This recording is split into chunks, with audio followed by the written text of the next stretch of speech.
Hello दोस्तों, आज मैं आपको पितरों के बारे में बताऊंगी कि पितृ पूजन कैसे करना चाहिए और करना चाहिए या नहीं।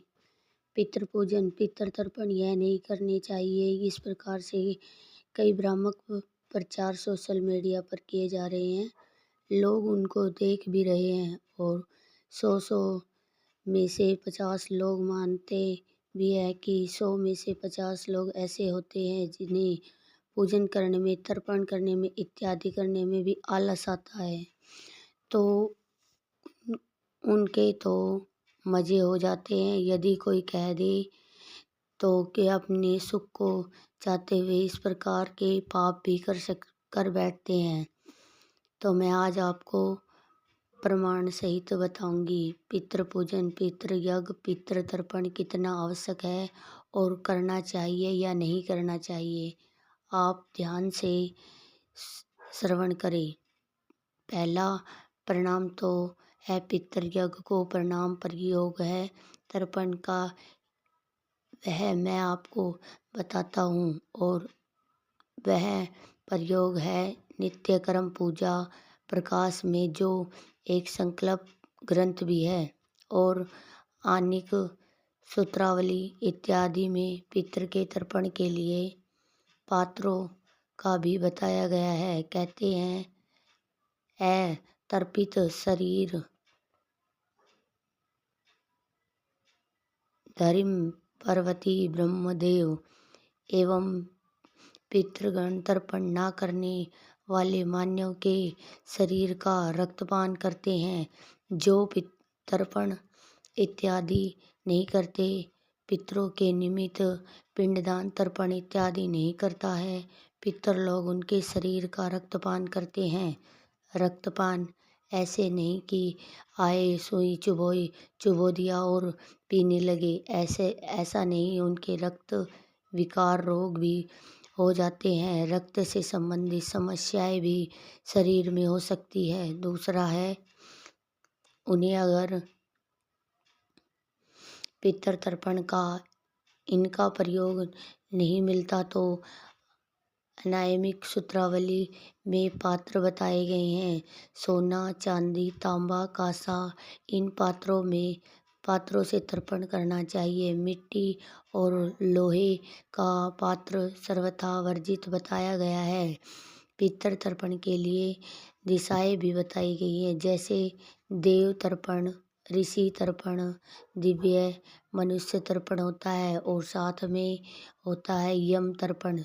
दिव्य पितृ तर्पण होता है, मनुष्य पितृ तर्पण होता है, और साथ में ज्ञात अज्ञात भी तर्पण होते हैं। भीष्म के तर्पण होते हैं। 10-20 प्रकार की विधि मिलती है।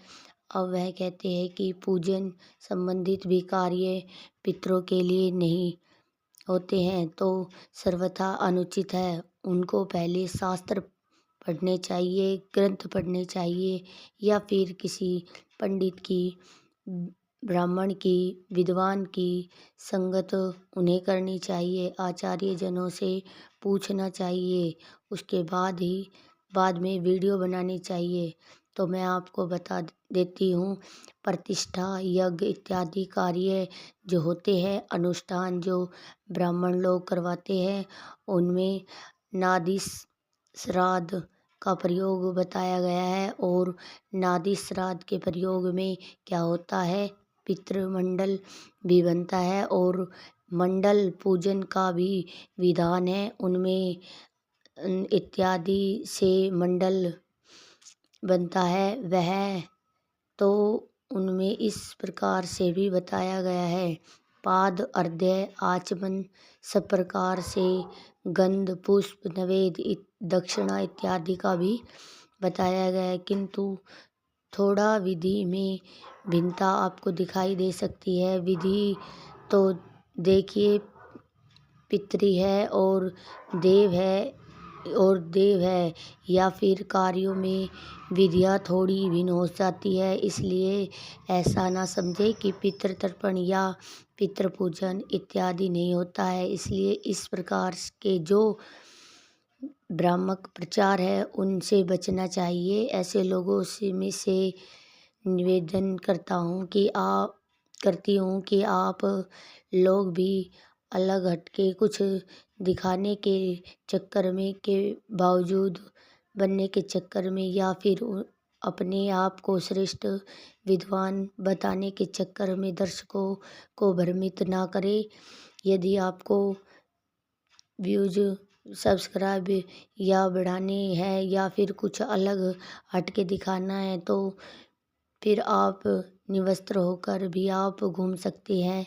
निवस्त्र होकर घूमने तो बाज़ार में भी आप लोगों को देखेंगे, अनेक व्यूज भी आपको लाइक करेंगे, लोगों का मोबाइल में व्यूज बढ़ेंगे। आप बाज़ार में जाके लोगों के आँखों से व्यूज बढ़ाए तो आपसे यही निवेदन है कि आप निवस्त्र होकर घूमिए, आपको आराम से आसानी से व्यूज बढ़ प्राप्त हो जाएंगे। धर्म शास्त्रों के साथ पूजन प्रतिष्ठा पितृदेव इत्यादि पद्धतियों में घूमने का आपको कोई अधिकार नहीं है। यदि परंपरा प्राप्त गुरु की संगत नहीं किए है हो, अच्छे आचार्य की संगत नहीं किए हो तो आपको थोड़ा सा कम ज़्यादा या ज्ञान प्राप्त नहीं हो, कोई जानकारी नहीं हो तो इन विषयों पर तो आपको ना तो पढ़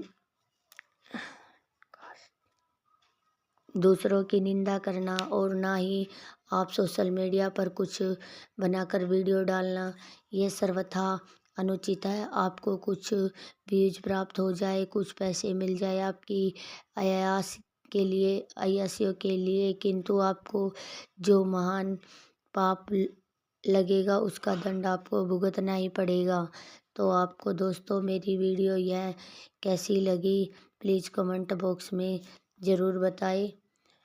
राधे राधे।